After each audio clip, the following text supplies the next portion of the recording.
I think that filmmaking is the most stressful, ridiculous art form there is, because when inspiration strikes and you're a painter, you just need a brush and some paint. And if you're a musician, you just need a guitar or a piano or something. But if inspiration strikes and you're a filmmaker, it's like, okay, let me write a script. Let me break this down. Let me fundraise for this.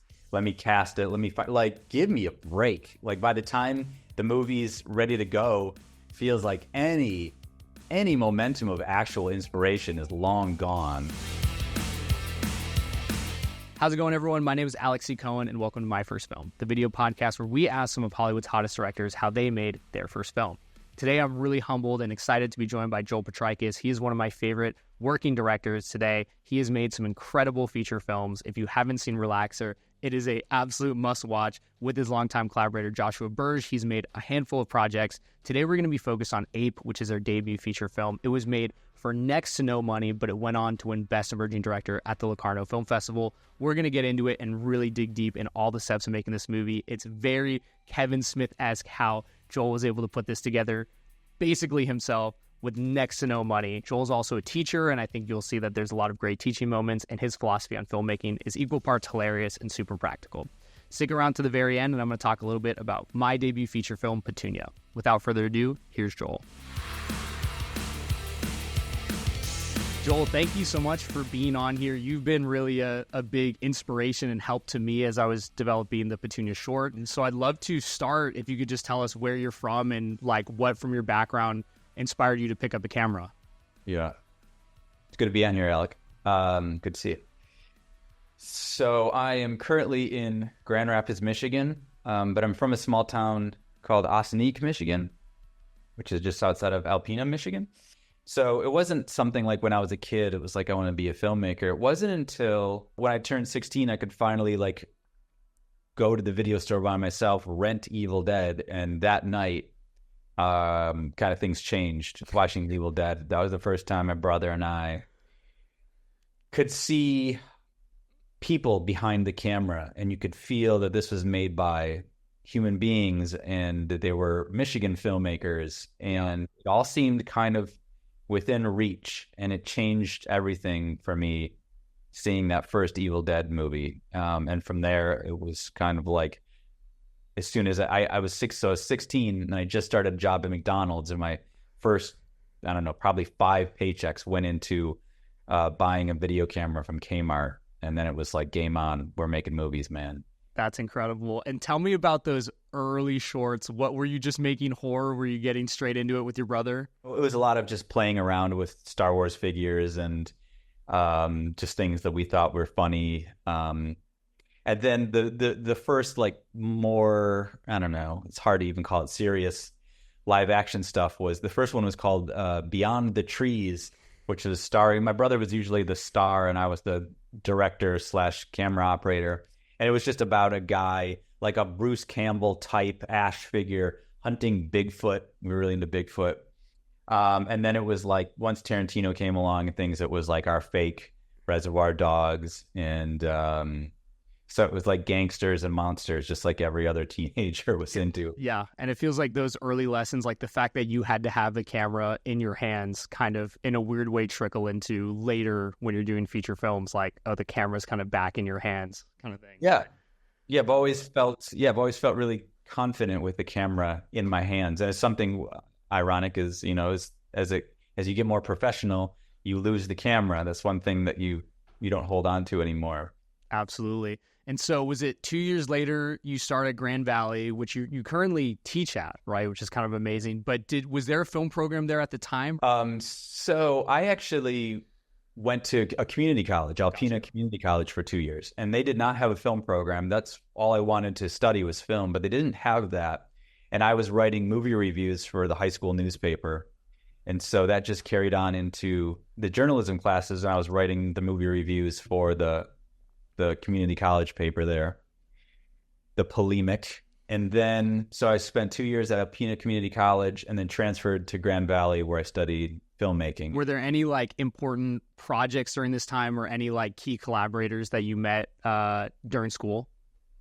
Yeah, I met our production designer, Mike Saunders, there. And there was most students were just trying to figure it out, and they were. I felt like they were kind of still stuck on their gangsters and monsters phase, and I felt like I had gotten that out of my system already in high school, and I was on to the kind of different trip, man. And so there was a handful of other filmmakers that were more into like Lynch. Buffalo 66 came out when I was in college, and that really shaped the way I looked at movies and wanted to make movies. And talking to a lot of filmmakers my age, Buffalo 66 was also a big awakening for a lot of those filmmakers too. So you get out of school, you're doing journalism, you're doing filmmaking. Like, how were you making money during this time? And were you doing shorts, or were you just kind of saving up?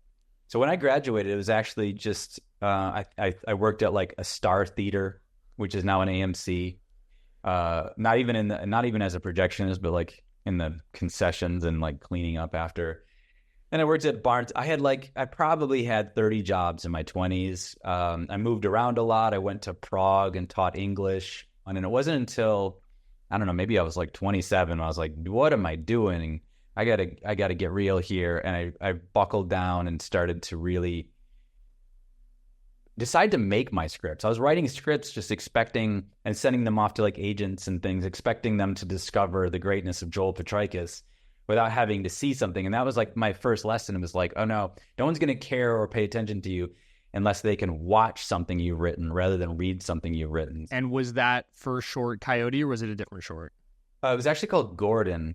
And that was I shot it on Super 8 film, need some work, but I felt good after doing it. It didn't like play a lot of festivals, but it was like, gave me the confidence to do another Super 8 short. So if nothing else, it was like, oh yeah, I can do it. And I can do it by myself. I was in college. I was so into Robert Rodriguez's Rebel Without a Crew. And it's not so much like everybody makes movies in a different way and comes across their movies in a different way, but just the fact that he made a feature on film by himself was like, okay, why am I not making a short tomorrow by myself? There was just no excuses. So I still kind of live by that principle of Rebel Without a Crew, even though I have a crew now. Totally. And yeah, one of my favorite quotes of yours, I forget where I saw this, but it was like, I like to make things as easy as possible on myself. Am I super paraphrasing here?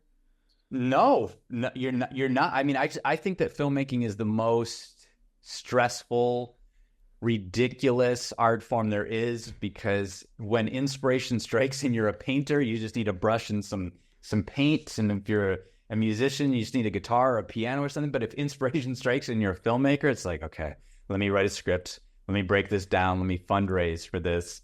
Let me cast it. Let me give me a break. Like, by the time the movie's ready to go, feels like any momentum of actual inspiration is long gone. And so, yeah, I like to make films as easy as possible. Filmmaking is absurd. It's totally ridiculous. And I think so many filmmakers make it even harder on themselves. And I don't know why. The couch is fine. Leave the couch there. It's not green. It's okay. Yeah. Another quote I read from you, kind of in a similar vein, was that you hate the process of filmmaking. Have your thoughts, but you feel like you have to do it. Do you still feel that way, or have your thoughts changed on that? I find it so stressful. No matter what, if you're a filmmaker who's meticulous, which you should be, you're going to be involved in every single step of the process. No matter what, if you're working with $50,000 or $50 million, I think you're still going to go crazy. I love writing, and I love getting all the footage and putting it together like, a puzzle. But the waking up at 8 a.m, no. When you get a great take, that's what you're there for, and that's when the adrenaline hits. But I had this professor when I was in college, and he said, a bad day on set is better than a good day at home. And if you don't think that way, you're probably not cut out to be a filmmaker. And it just messed with my head, because I don't love being on set. I don't necessarily love even the social aspect of it. Sure, you're surrounded by your friends, but your friends are all like, we're like, huffing tripods over clips, and and we're waiting for the rain to pass, and we're hoping that lunch, comes on time. And sometimes it's not like this great hang session. It's kind of a drag.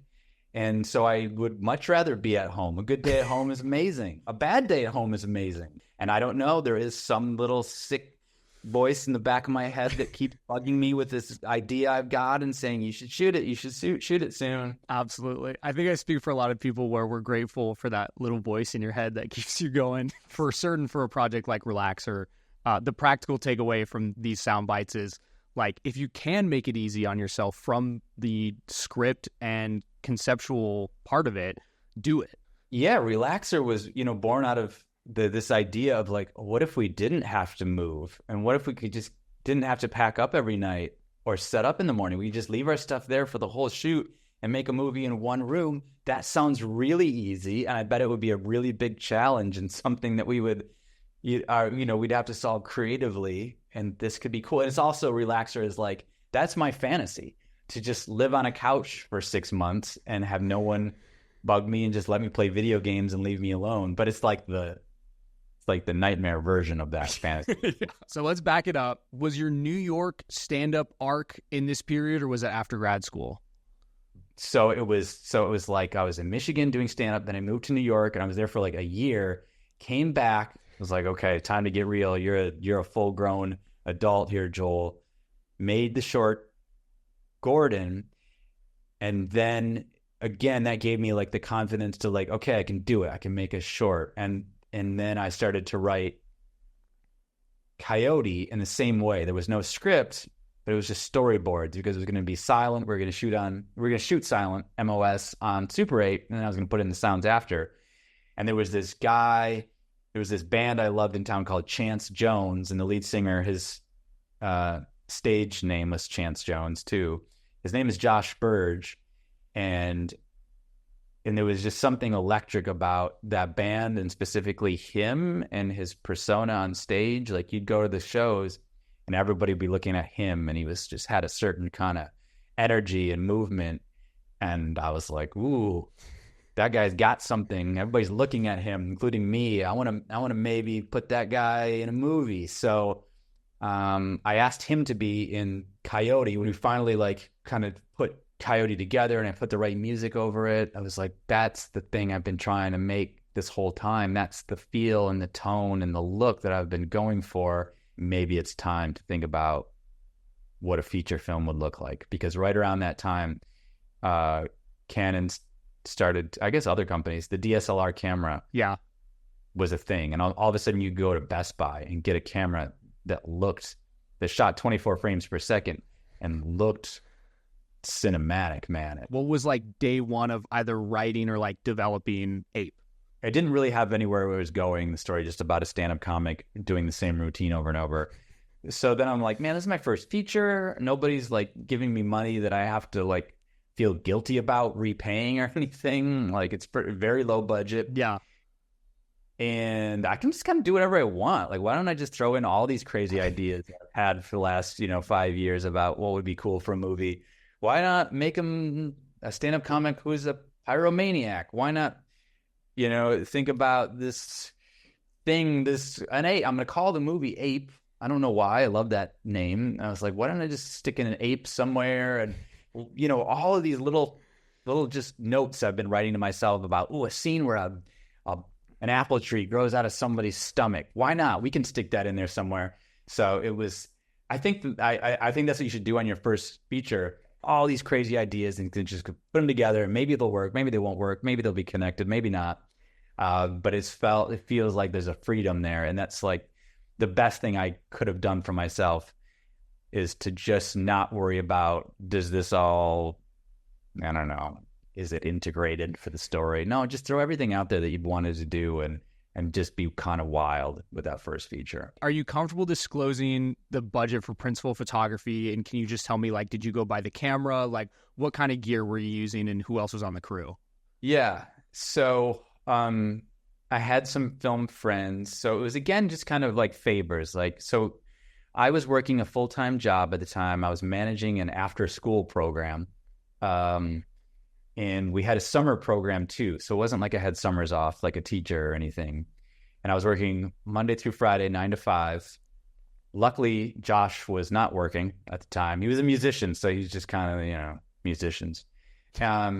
So the plan was, because we didn't have like a crew, again, I was like, I'm going to record sound by myself, which when it came down to it meant I didn't even have a boom pole or anything. I had a Rode video mic attached to a little tiny Tascam recorder, and the Rode video has a cord like that long. And so it would plug into the recorder, and then I taped that to a broom handle, and I held the camera. I had like a rig, like this little cheapo $20 easy rig or something, and I hold that on my shoulder, and then over the other shoulder, I would have the boom mic going out over them. So I was like, I practiced that. So like, okay, I'm going to do sound. So we would shoot on the weekends through the summer. So we started like maybe June and went through the end of August. And every Saturday and Sunday, Josh and I were like, we're going to shoot one scene. We're not going to shoot 12 hours. I'm going to shoot 10 hours, basically however long it takes to get this scene. We'll treat it like a short film. We'll shoot a short film on a Saturday and a different short film on a Sunday. And then the idea was by the end of the summer, we would have all the scenes done and we'd have a feature. And that's how we planned it out, was to just shoot around my work schedule. And it worked out. By the end of the summer, late August, we had everything shot and we had a feature done. And half the money was raised because, the luxuries of living in Michigan is that we pay bottle and can deposits, 10 cents. So again, we go on Facebook and be like, hey, if you've got empty bottles or cans, set them out on your porch. We're going to be driving around, my wife and I probably at the time, and we'll pick them up. And we raised about $800 just through people's empty bottles and cans. And the rest of the budget came from a friend of ours who really loved Coyote and loved what we were doing in Grand Rapids, making these cool movies. And he's just like a really generous, helpful guy. His name is Kevin Clancy. We still work with him today. He works on every single one of our features. And he had a few bucks. And he's like, what do you need? And I think we asked for like $1,000, and he gave us that. And at the time, me and Josh, we were at the meeting together. We were like, oh my gosh, this is big time. It's happening. We got $1,000 from Kevin. So that money was going to go to feeding everybody. It was going to go toward buying props. Otherwise, everything was ambient light. Whatever light was there, we'd find the light and shoot around that. So we didn't have any gear to rent. Maybe I bought that Rode video mic for $50 out of there. I think at the end of the day, the budget was a little over $2,000 or so. But again, when it's just me holding the camera and doing everything and lighting it, and it's Josh and my wife and my girlfriend at the time, Ashley, doesn't need any money, it's pretty easy to make a low budget feature. It's just that everybody's got to be into it. And that's, I think, the hardest part for a lot of filmmakers, just finding filmmakers who are like down to do it. And if you can empower them and kind of get them on your side that we're in this together, and this is my first feature, and this is going to be your first feature, and if we're going to rise up together. Did you own the camera outright, and what camera and lens were you using? Yeah. So, that's another one. Yeah. So I bought, and I think I just bought the camera with my own money, but it was a Canon 60D that I still have, and it came with a zoom lens, and we used that for the first like month. And then I was like, I wasn't loving, I don't know, I wasn't loving that lens. So I bought a $100 50 millimeter prime on Amazon. Just a cheapo Canon 50 millimeter prime. Yeah. And I basically shot the rest of the movie with that lens. Yeah. And another great Joelism I remember reading is like, you don't like to wait for the camera to be set. It's kind of just like, let's go in there and do it. As you've done, slightly bigger crews, how do you tell your cinematographer, Adam, or your AD, like, I'm not waiting, let's shoot this now? It's the worst habit I have as a director is I'm so impatient, and Adam oftentimes like, dude, relax. We've got lots of time. I've just been on so many sets where I go crazy with the amount of minutia everybody worries over, and it's just, you're just looking at the clock, and it's like, to me as a director, the most important thing I can do is to make my day. Yeah. If I don't make my day, meaning getting all the scenes that were scheduled, then all of a sudden we have to move something to the next day, and then the next day is crowded, and then the third day is even more crowded, and all of a sudden you start having to cut scenes and combine things, and you're like, this isn't what I wanted to make, but at least we're doing it. So moving fast, my impatience is my worst trait, but also the trait that gets these movies done in time, efficiently and under budget, and like I still don't feel like I'm compromising like the vision of the film. How long is post, and what did post look like? So I cut Ape on iMovie. That's which crazy. I didn't know anything else. I didn't know Final Cut or Premiere. And oh my God. Yeah, and so for me, it wasn't difficult or not user friendly because again, it's all I knew. So I cut, but it got funky, and I'll get to that. Yeah. And so the other thing is I had no investors to appease, so I could cut at my own pace, which really because I love editing so much, it meant like that's something I can do 12 hours a day, and I am absolutely in my zone. So I was editing nonstop. But luckily, I was editing while we were shooting, because you have that luxury when you're shooting just on the weekends. Yeah.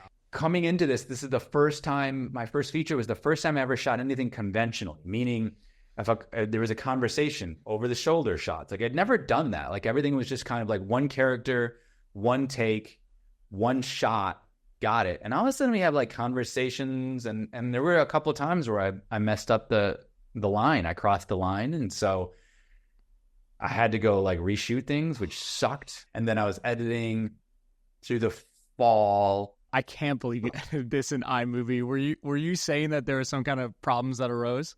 So what happened is that when we finally got into our first festival, I'm still so not tech savvy. I'm getting better, and I'm mostly because I'm forced to, because I still edit all my stuff.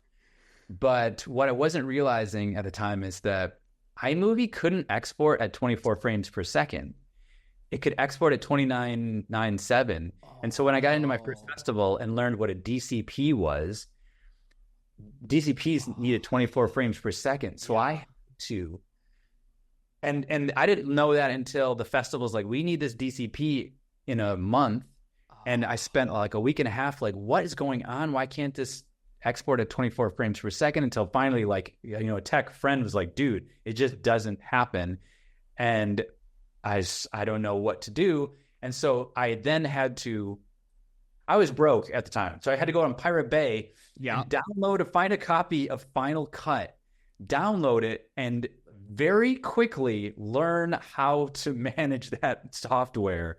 So I took all of the footage and everything and rebuilt the whole movie in Final Cut. And there was no time code or anything. So I had to just like look at frames, and then find that match frame just by the visual, make that cut, resync everything, and like in a week and a half, recut the whole movie and recolor it and do all the sound work. And that sucked, man. Is this film festival in question, is this a big one? I was showing it to friends, and one of Josh's, this guy, JP Snayadecki, Josh's friend JP, over those 12 years had become this incredibly like prolific and important documentary filmmaker. And he had been to a lot of festivals and knew a lot of people. And he's just like this incredibly gregarious, sweet guy, charismatic. Everybody loves him. And he's like, you should. And he came so Josh invited him to one of our test screenings in Josh's living room.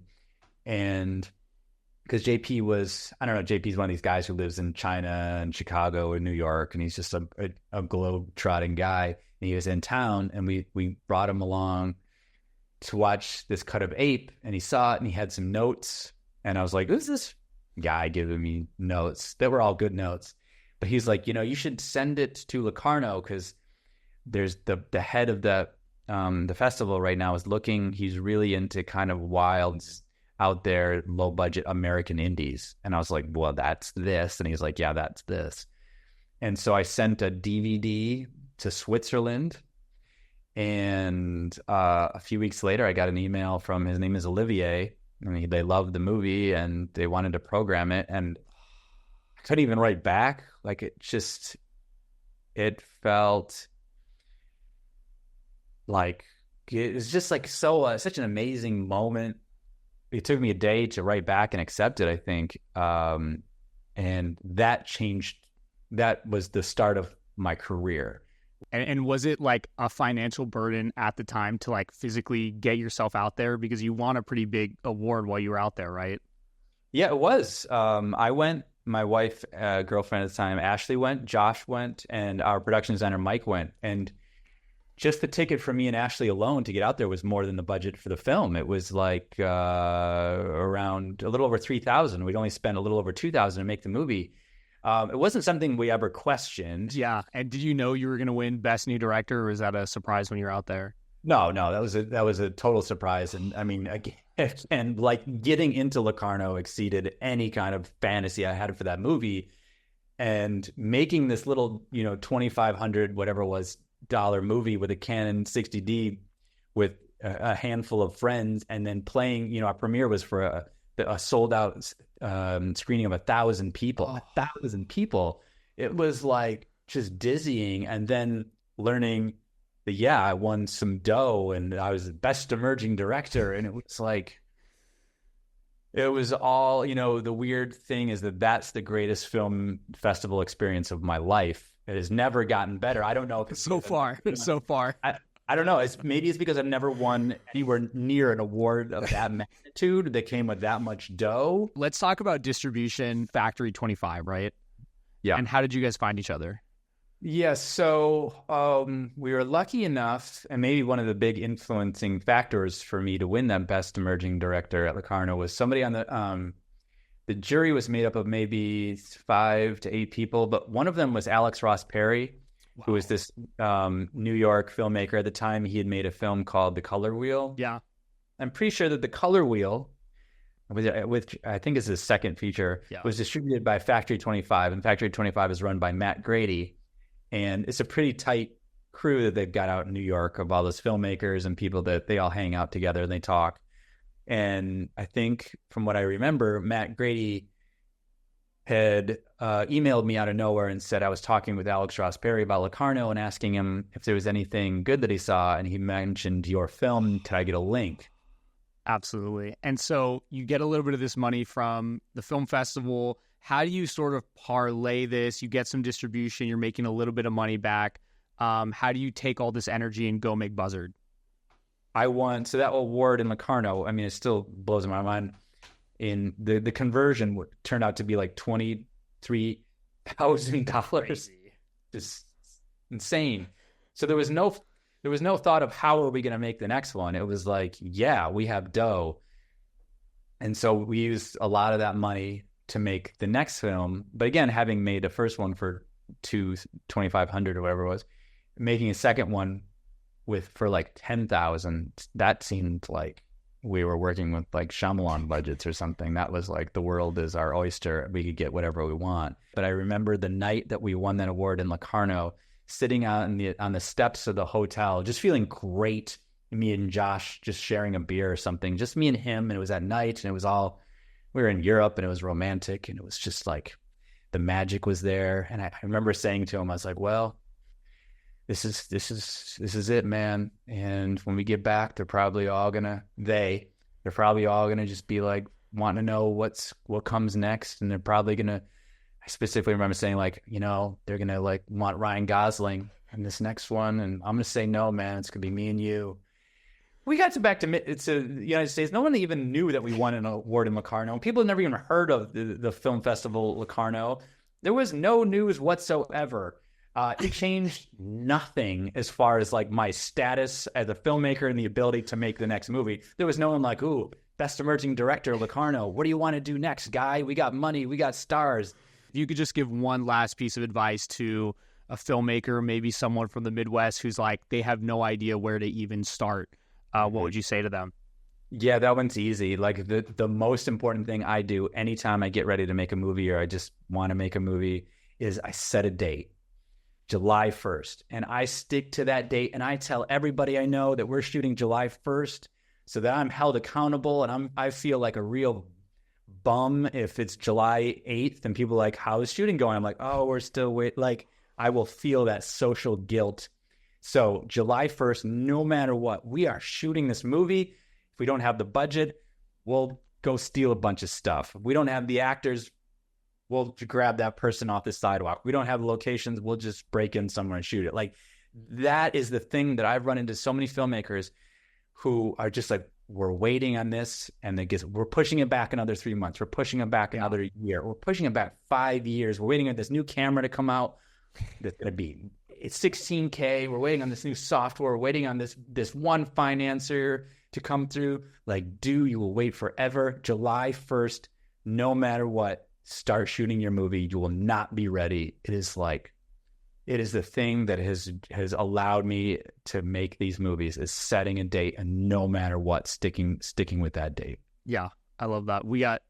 I'm in that process right now of like, I've been saying a date in my head for a really long time for this feature. And I'm like, this podcast is helping me to be like, okay, if I'm saying it in public now, so I'm going to feel like a real loser if I don't. Say it, dude. Tell as many people as you can. Yeah. The whole November 16th. November 16th. We're going for November 16th. Yes. Okay, heard it here. Alec is shooting November 16th. Joel, I'm so grateful for you.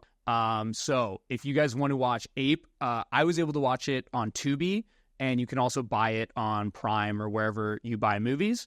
I was able to watch Buzzard and the Alchemist Cookbook and Relaxer on Amazon Prime. So if you have a Prime account, you can watch them for free. I think there's some ads at the beginning, but at least you get to kind of watch without ads in the middle. But if you don't have a Prime account, they're also on Tubi. You just might get some ads in the middle. But I also have a Vimeo channel where some of my very early shorts are on there as well. Finally, keep an eye out for Vulcanizadora, which is currently on its film festival run. And Joel, can you just tell us a little bit about this upcoming feature? Yeah, Vulcanizadora. We shot it here in Michigan. Stars Josh Burge and I. And it premiered at Tribeca in June and played Fantasia in July. And so it will be coming to a film festival near you, and then mid or early next year, it's going to have its official release. Distribution is still up in the air, but we are talking with somebody now, and it'll be a theatrical, physical media, and streaming release. So excited. I heard some snippets about production. It sounds like a wild ride. And Josh also won Best Actor in a Drama at Tribeca. Yep. Thank you so much again for everything. And we look forward to people checking out your stuff and staying in touch. Thanks, Alec. Thanks, everybody. Joel is such a unique filmmaker. I feel like he's just in a complete league of his own. His work is so original. And I love the fact that he kind of hates filmmaking, because there's days, we talked about this with Colin, where it's just really difficult. So keep things simple for yourself. There's tons of good takeaways that are super practical, but do not edit your feature in iMovie. Here's a couple updates on Petunia. I couldn't sleep last night because I hadn't done what I promised you guys I would do, which is the deck and the list of 20 names. So I was in bed at 10 p.m. and I got back up and I did it, and I was working until like 2 or 3. So apologize if I have bags under my eyes, but I got those things done. I have a lot of excitement about this, and I'm still kind of working on this side project screenplay. I just have a lot of writing energy, but I don't have that precision, like, let's get in there and really adjust things energy right now. So I think I'm going to finish this other screenplay. I'm on page 15. I think it's going to be 90 pages. I think I'm just going to finish it. I think I'm just going to get it done. And then not next week, but the week after, my goal is to really dive in for a fourth pass on Petunia. I'm waiting for a couple of my producers to pass me notes for draft number 3. And then really, like, the only other major holdout for me is just that I'm getting married at the end of this month. So I think I'm going to pump the brakes on diving in, but I want to have all the seeds planted so I can come in after the wedding and start to make this happen for November 16. I said November 16. Joel's going to hold me to it. You got to hold me to it. So I believe we can make this a reality with $0 or $10 million. Thank you guys so much for checking out My First Film. You can see us on socials at My First Film Pod, our website, myfirstfilmpod.com. We're also distributed by Pro Video Coalition. Make sure to check out provideocoalition.com for my full article on Joel, as well as tons of other great filmmaking resources. Gratitude to Kenny McMillan and Avery Pascal for making this podcast a reality. And thank you all so much for watching. We'll see you on the next one.